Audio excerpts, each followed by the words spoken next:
ओम श्री गणेशाय नमः। ओम श्री सरस्वत्यै नमः। ओम श्री गुरुभ्यो नमः।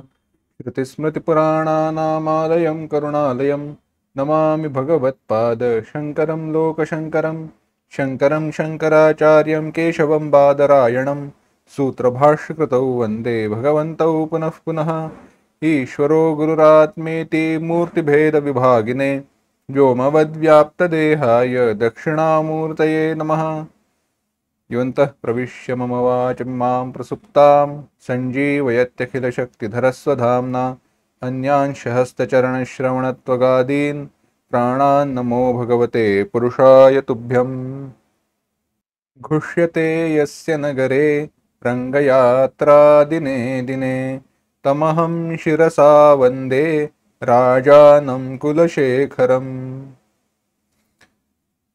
वन्दे मुकुन्दमरविन्ददलायताक्षं कुन्देन्दुशङ्खदशनं शिशुगोपवेशम् इन्द्रादिदेवगणवन्दितपादपीठं वृन्दावनालयमहं वसुदेवसूनुम्। मुकुंदमाला ग्रंथाचं आपण चिंतन करतोय आणि या ग्रंथाचं चिंतन करत असताना कवीने वर्णन केलं, प्रार्थना केली, आपल्याला सांगितलं की भगवंत हा पुरुषोत्तम आहे आणि तो आपल्याला वाचवू शकतो, तोच आपला उद्धार करण्यास समर्थ आहे। त्यामुळे भगवंता तू आमचा उद्धार कर। कवी जसा आपल्या बरोबर संवाद साधतोय, मनात बरोबर संवाद साधतोय, भगवंताबरोबर संवाद साधतोय, त्यामध्ये भगवंताबरोबर संवाद साधत असताना देखील तो आपल्याला उपदेश करतोय की आपण देखील काय प्रार्थना केली पाहिजे। आता हा सगळा विचार चालू असताना, हे सगळं करत असताना भगवंताच्या उपासनेचा ज्या वेळेला विचार येतो, भक्तीचा विचार येतो, त्यावेळेला जी नवविधा भक्ती सांगितली आहे किंवा भिन्न भिन्न प्रकारे भगवंताचं केलेलं स्मरण पूजन सांगितलेलं आहे, ज्यामध्ये कायिक असेल, वाचिक असेल, मानसिक असेल, तो विचार सांगत असताना त्या दृष्टीने आता वर्णन करत असताना कवी आता पुढे आपल्याला म्हणतोय नमामि नारायण पाद पंकजं करोमि नारायण पूजनं सदा वदामि नारायण नाम निर्मलं स्मरामि नारायण तत्त्वमव्ययम्। मी नारायणाच्या चरणकमलांना नमस्कार करतो, मी नित्य नारायणांचं पूजन करतो, मी नेहमी नारायणांचं निर्मल नाव म्हणतो, घेतो, मी नारायण हे अव्यय तत्व जे आहे त्याचं स्मरण करतो। या श्लोकाचा विचार करत असताना जो कृतीचा भाग आलाय किंवा जी क्रियापद आली आहेत त्याचा संदर्भ घेऊन आपण पुढे जाऊया। आधी म्हणालेत नमामि, नमतो, नमस्कार करतो, करोमि, मी करतो, वदामि, मी बोलतो, म्हणतो, घेतो वाचेने, आणि स्मरामि, मी स्मरतो। या सगळ्यामध्ये प्रत्येक जी क्रिया आहे, प्रत्येक जी कृती आहे ती तीन गोष्टींच्या संबंधाने आलेली आहे, एकतर कायिक, वाचिक किंवा मानसिक। कायेन वाचा मनसेंद्रियैर्वा मनसा इंद्रियैहि वा। पुढे आता याचा विचार, याच्यानंतरचेच एक श्लोक सोडून पुढे जो येतोय त्याच्यामध्येच ह्या श्लोकाचा विचार आपल्याला करायचा आहे। हाच श्लोक म्हटलेला आहे कायेन वाचा मनसेंद्रियैर्वा। त्यामुळे कायेने, वाचेने आणि मनाने नवविधा भक्तीचा जर विचार केला तर श्रवणं कीर्तनं विष्णोः स्मरणं पादसेवनम अर्चनम वंदनम दास्यम सख्यम आत्मनिवेदनम, यातील सगळ्या गोष्टी नमामि, करोमि, वदामि, स्मरामि यामध्ये आलेल्या आहेत। म्हणजेच सगळ्या प्रकारे भगवंता मी तुझं स्मरण करतो, तुझी भक्ती करतो, हा विचार इथे कवीला मुख्यत्वाने सांगायचा आहे। परंतु विश्लेषण करत असताना पाहायचं झालं तर भगवंताचं स्मरण, भगवंताशी आपल्याला कसं स्वतःला जोडायचं आहे ते सांगत असताना, ते पाहत असताना जे मी मागे म्हटलं आपण क्रियापदांचा विचार करतोय, तर हे क्रिया, कर्म, उपासना या दृष्टीने, आणि मनुष्य कर्म केल्याशिवाय राहू शकत नाही. नाही कश्चित क्षणमपि जातु तिष्ठती अकर्मकृत.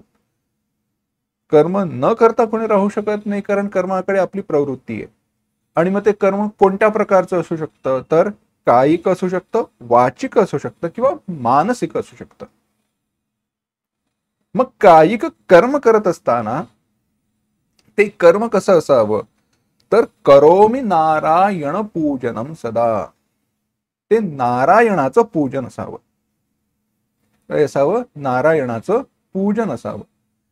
नारायणाची, भगवंताची केलेली पूजा असावी. इथे हे दोन विचार येतात. एका ठिकाणी बसून मूर्तीचं केलेलं पूजन किंवा अष्टमूर्तीभृत देव पूजनम. सर्व चराचरामध्ये भगवंत भरलेला आहे असं पाहून त्याची सेवा करणं ही एक पूजा. जे जे भेटे भूत ते ते मानिजे भगवंत, हा भक्तियोग निश्चित जाण माझा. या सर्व चराचरामध्ये भगवंत भरलेला आहे. मग आता दोन्हीपैकी काय करावं, तर एक नाही दोन्ही करावं. एका ठिकाणी बसून त्या मूर्तीमध्ये भगवंताचे प्राण आणून भगवंताची प्रार्थना करून, कल्पना करून पूजा करावी. आणि त्या स्थानावरनं उठल्यानंतर संपूर्ण जगामध्ये भगवंताला पाहत सर्व काही कर्मे करावीत. ती भगवंताची आहेत, भगवंताच्या सेवेसाठी आहे. त्या दृष्टीने शरीराने केलेलं सर्व काही कर्म ही भगवंताची पूजा आहे. तसं मी, कारण सदा पूजन म्हटलंय ना, करोमि नारायण पूजनम सदा. मग ते अन्य कोणत्या प्रकारे होऊ शकेल, तर अन्य कोणत्याही प्रकारे होत नाही. आता सर्व प्रकारे भगवंताचं पूजन ठीक आहे, करोमि. पुढे म्हणालेत वदामी. वदामी वाचेने. वदामी नारायण नाम निर्मलम. नित्य मी भगवंताचं नावच घेतो. भगवंताचं नावच घेतो ते पुढच्या श्लोकामध्ये येणार आहे. नमामी, निर्मल नाव आहे भगवंताचं, ज्याच्यामध्ये मल नाही. मग आमची नावं काय मलिन आहेत का? आमची नावं मलिन नाहीत. आता एखाद्याचं नावच नारायण असेल तर ते नाव निर्मल का मलिन? होतं असं, त्या नावाचा उच्चार केल्यानंतर ज्याचं स्मरण होतं तो निर्मल नाही, असं आहे. नामामध्ये जसं त्या नामाचं, बरं असा विचार करा, नारायण हेच नाव घे. नारायण हे नाव घेतल्यानंतर स्मरण कसलं होतं आणि कशाचा उच्चार होतोय आणि काय? प्रत्यक्षात न, रेप, य आणि न ही व्यंजन आहेत, आणि 2 आ आणि 2 अ ही स्वर आहेत. यांचा विशिष्ट क्रमाने संयोग होऊन ते नारायण हे हा शब्द तयार झालाय, हे पद तयार झालंय. त्याला आपण ते नाम म्हणतो, ते नाव म्हणतो. आता त्याचं सामर्थ्य आहे की ते नाव ज्याचं त्याचं सामर्थ्य आहे? आणि नावाचं सामर्थ्य मोठं की जो ज्याचं त्याचं सामर्थ्य मोठं? विस्तार मोठा आहे. परंतु जर का नारायण या शब्दाने एखादा कोणी सामान्य पुरुष आठवत असेल तर ते नाव मलिन समजायचं का निर्मल समजायचं? स्वतः विचार करून पहा. मी जास्त विस्तार करणार नाही, कारण अत्यंत हे समजायला सोपं आहे. जर का नावाने संसाराचं स्मरण होत असेल, मग ते नाव भगवंताचं का असे ना, त्याने संसाराचं स्मरण होत असेल तर योग्य का योग्य? अर्थातच अयोग्य. नारायण नावाने जर का समर्थांचं स्मरण झालं तर भाग वेगळा. ते संसाराचं होत नाही, संसारातून मुक्त करणाऱ्या गुरूंचं होतं, त्यामुळे तेही योग्यच आहे. त्यामुळे वदामी नारायण नाम निर्मलम. ते नारायण हे नाव स्वतःच निर्मल आहे, परंतु ज्याचं जो निर्मल आहे त्याचं ते नाव आहे, म्हणून ते स्वतः निर्मल आहे. ते नाम देखील निर्मल आहे. त्या नामाने मी वदामी ज्या वेळेला घेतो त्यावेळेला त्या निर्मल जो आहे त्याचं स्मरामी नारायण तत्वमव्ययम. त्या नारायण नावाच्या अव्यय तत्वाचं स्मरण देखील करतो, ध्यान देखील करतो, मानसिक क्रिया. मनाने कधीही विषयाचं चिंतन मी करत नाही. म्हणूनच वाणीने ज्या वेळेला ते नारायण नाव घेतलं जात आहे ते नाव निर्मल का झालं? कारण त्याच वेळेला मनाने देखील त्या नारायण तत्वाचं स्मरण होत आहे. भले त्या नावाचं सामर्थ्य असेल, अजामिळ पापी त्या नावाने तरुण गेला असेल, त्यामध्ये त्याचा भाव हा त्या पुत्रप्रेमाने व्यक्त झालेला असेल, काही का असेना, ते नावाचं सामर्थ्य आहे. पण म्हणून अजामिळ मुक्त झाला म्हणून आपणही आपल्याला स्वतःला त्याच पंक्तीत बसवायचं का? आपणही पाप मार्गावरती प्रवृत्त होऊन पाप्यासारखं वागून मुक्तीची अपेक्षा करायची का? अर्थातच नाही. त्यामुळे नाम नामी याच्यातील साधन्य, यांच्यातील एकवाक्यता याचा विचार करून लक्षात घेऊन ज्या ज्या वेळेला आपण ते नाव घेतोय त्या त्या वेळेला तो जो नामी त्याचं देखील स्मरण केलं पाहिजे. आता येऊ नमामीकडे. नमामी म्हणजे नमस्कार करतो. नमामी नारायण पाद पंकजम, दास्यत्व स्वीकारतो, त्याचं श्रेष्ठत्व स्वीकारतो. आणि नमस्कार कायेने, वाणीने आणि मनाने तीनही प्रकारे केला पाहिजे. नुसतं शरीराने असं करून चालत नाही. डोकं झुकवलं किंवा जमिनीवरती आडवे पडलो म्हणून नमस्कार होत नाही. मनाने शरण गेलं पाहिजे, ते देखील महत्वाचं आहे.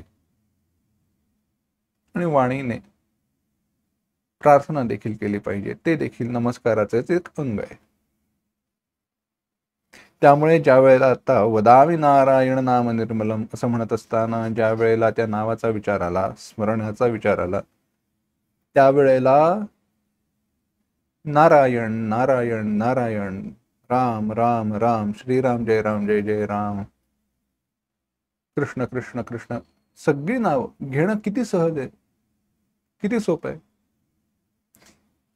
भगवंताचं नाव घेणं सोपं असून देखील कवी म्हणतोय, अनंत वैकुंठ मुकुंद कृष्ण गोविंद दामोदर माधवेती, वक्तुं समर्थोऽपि न वक्ति कश्चित्, अहो जनानां व्यसनाभिमुख्यम्. अनंत वैकुंठ मुकुंद कृष्ण गोविंद दामोदर माधव अशी भगवंताची जी नावं आहेत ती घेण्यास समर्थ असताना देखील कोणी घेत नाही. काय हे? जनांचं, लोकांचं पापाभिमुखत्व. जगद्गुरु आदिशंकराचार्यांनी आपल्या एका भाष्यामध्ये विचार करत असताना सांगत असताना म्हटलंय, स्वाभाविक्या त्वशास्त्रीय या प्रवृत्त्या पश्वादि स्थावरांता अधोगती स्यात्. पापकर्म करण्याकडे आपली स्वाभाविक प्रवृत्ती आहे असं त्यांनी म्हटलेलं आहे. आणि तशी आहे म्हणून तर आपण जीव म्हणून जन्माला आलो ना.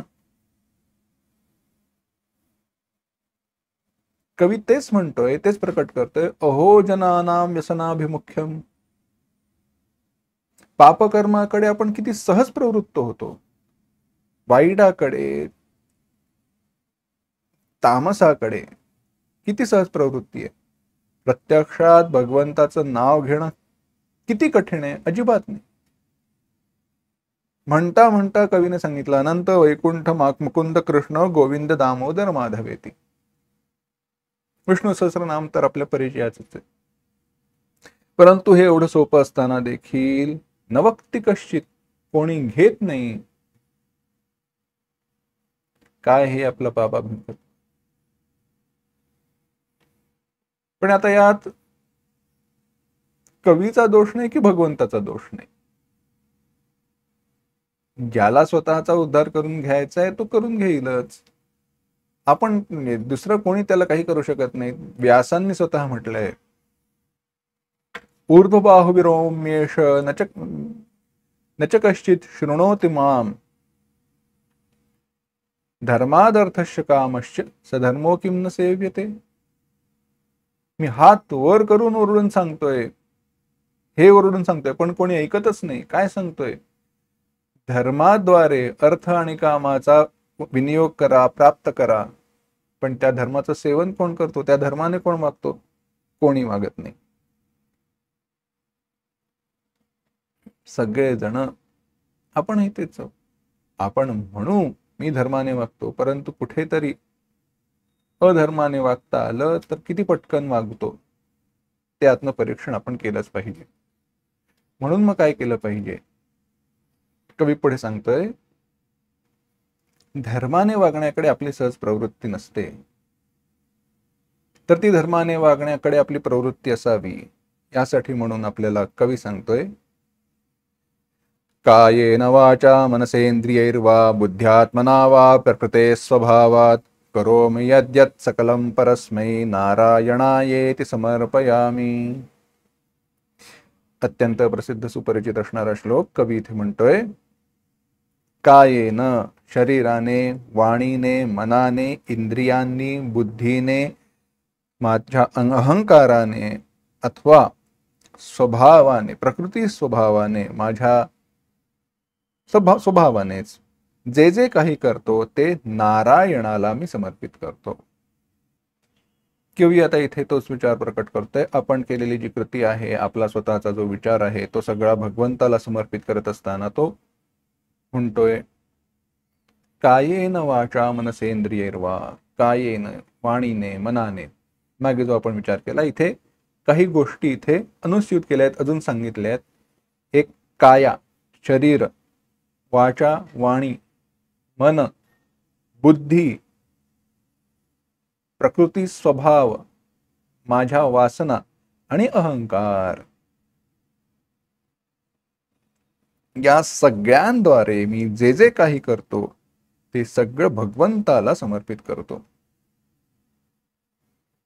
अत्यंत एक सोपा दृष्टांत सांगतो, म्हणजे या सगळ्याचाच विचार स्पष्ट होईल. एक व्यक्ती अत्यंत कंजूस होता. हातातनं दमडी देखील सुटायची नाही. फक्त त्याच्याकडे एक चांगला गुण होता, गुरूंवरती त्याची अत्यंत निष्ठा होती. गुरूंनी अनेक प्रकारे समजावून सांगितलं, पण त्याच्या डोक्यात काही शिरेना. मग गुरूंच्या लक्षात आलं, याला याच्याच भाषेत समजावलं पाहिजे.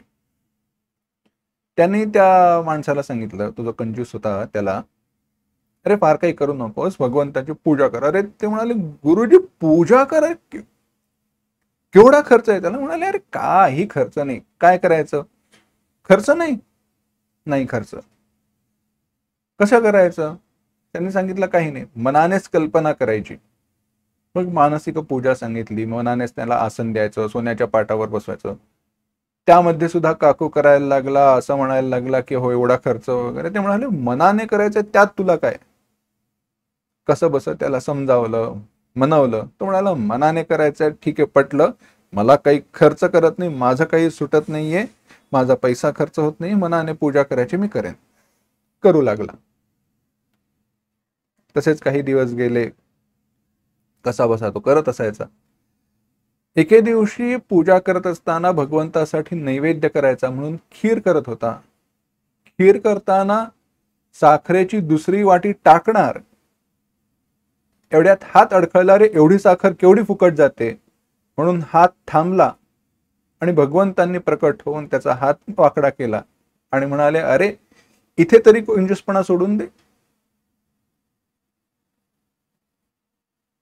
भगवंतांचं दर्शन झालं, गुरुकृपा झाली. भाव कुठे आहे? तर प्रकृते स्वभावात. आपला कंजूसपणा आहे, त्याचा कंजूसपणा होता, पण गुरुकृपेने म्हणा किंवा त्याच्या पूर्वपुण्याने म्हणा, कसंही घ्या, तो भगवंताकडे गेला आणि कृतार्थ झाला. आता आमच्याकडे आलेल्या, आमच्या बरोबर आलेल्या पूर्वजन्मीच्या वासना ज्या काय आहेत, त्या एका दिवसात, एका क्षणात बदलणार नाहीत. या जन्मात बदलल्या तरी पुष्कळ आहे. मग तसं असेल तर त्या सगळ्या वासना भगवंताकडे का नेऊ नयेत? त्याच्यासाठी म्हणूनच म्हटलं, प्रकृती स्वभावात, प्रकृती स्वभावात याचा अर्थ मी वासनांकडे नेतोय, कारण प्रकृतीचा स्वभाव आहे, जो आपला स्वभाव जो आपण घेऊन आलो जन्मानुसार, तो तो भगवंताला, त्या स्वभावाने जे जे काही मी करतो, म्हणजेच वाणी मन काया वाचा मनसा सगळं काही, ते सर्व काही मी भगवंताला समर्पित करतो, ते भगवंताचंच आहे असं म्हणतो. अशा प्रकारे कवी इथे म्हणतोय, कायेन वाचा मनसेंद्रियैर्वा बुद्ध्यात्मना वा प्रत्यय स्वभावात करोमि यद्यत् सकलं परस्मै नारायणायेति समर्पयामि. आता यानंतर कवी आपल्याला काय सांगतोय ते आपल्याला पाहायचंय, पण तो भाग पुढील भागामध्ये पाहू. ओम असतो मा सद्गमय तमसो मा ज्योतिर्गमय मृत्योर्मा अमृतंगमय. ओम शांती शांती शांती. हरि ओम. श्री गुरुभ्यो नमः. हरि ओम.